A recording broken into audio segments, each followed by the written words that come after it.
And we are on page 49 of the SSP 107 book. And we're talking about verbs followed by either infinitives or gerunds.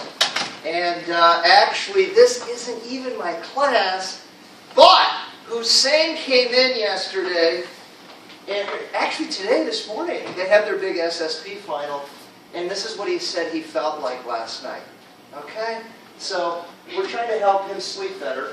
We're talking, now here's the thing that's weird. Infinitives and gerunds, by the way, you guys know infinitives and gerunds and what else comprise the three ugly sisters? No? Participles. They're all verbals. So, now let me ask you a question, just reviewing 8 parts of speech. Infinitives always have what? 2 plus a verb, and they can act like nouns, adjectives, and adverbs. I mean, they're powerful. They're found everywhere, all over the place. Anywhere you can find those 3 things, you can find an infinitive. Okay? Gerunds are the what plus what? Verb plus ing, and they always act like nouns. So, here's what's weird about this grammar. There are certain verbs, when you find them, okay, they can be followed by either an infinitive or a gerund. Either one. Here's what's interesting. Situation number 1. These are verbs followed by either an infinitive or a gerund, and here's the trick. It doesn't matter. It doesn't change the meaning. So you could use either one, no big deal. And these are not the ones that bother you. Then there's a second group of verbs followed by infinitives and gerunds, and this is what drives you crazy. I know it does. It changes the meaning. So that's the bad news. The good news is there's actually only, how many in the book are there?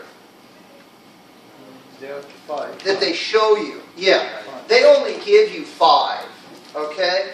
That's the good news. And then they actually only show you 2 and explain the difference. And here's what they give you. Let's look at the examples. They give you 2 different words.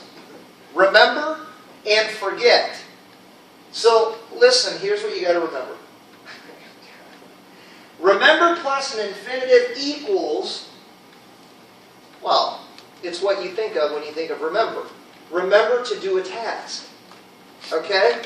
So can somebody use this verb with an infinitive and give me a sentence?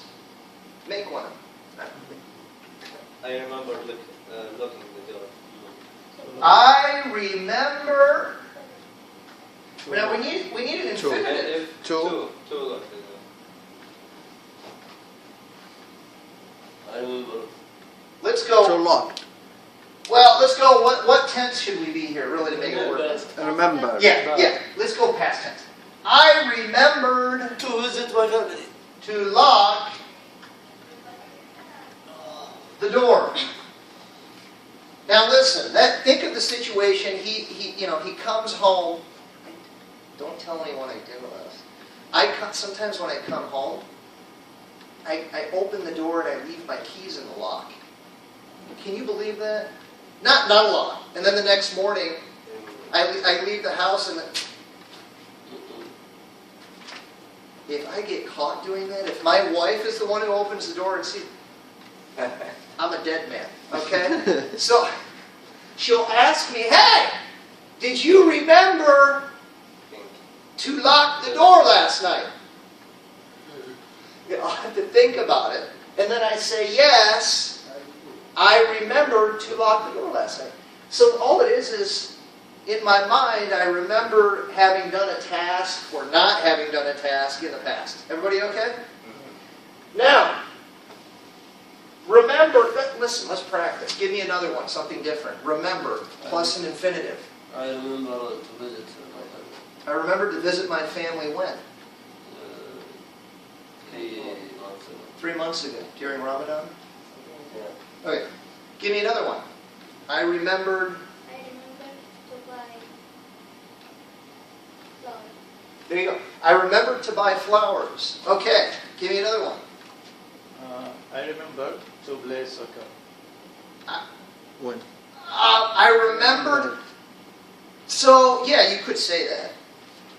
It works best if it's something you're required to do, a task, a duty. So maybe you're practicing, right, for a big game? Yeah. So I remembered to go to soccer practice. That really sounds nice. Give me another one. I remember to call my dad last week. Nice. I remembered to call my dad last week. Yeah. I remember to review yesterday. Good. I remembered to review yesterday for the big exam. Good. I remember to tell you something about So again, you can't, it sounds a little funny. Remember, we use this to remember to do a task. What else? We remember to really, it's perform. Perform 3 things. In the book it says a responsibility, a duty, or a task. So think about it that way. It can't just be anything. It really needs to be a task, a duty, performing a task, a duty, or a responsibility. Okay? And you're remembering it. Either you did do it or you didn't, and you're remembering a task, duty. Okay? Give me another one. It's a task, a duty. I remember to call my friend. There you go. To call my friend. Who did I get everybody? Did you go? I Okay. remember to study. I remembered to study for the test coming up. Okay. Here's the second one. Remember plus a gerund. Listen, this is just to recall something from the past. All right? So, can somebody give me an example? Yeah. I remember.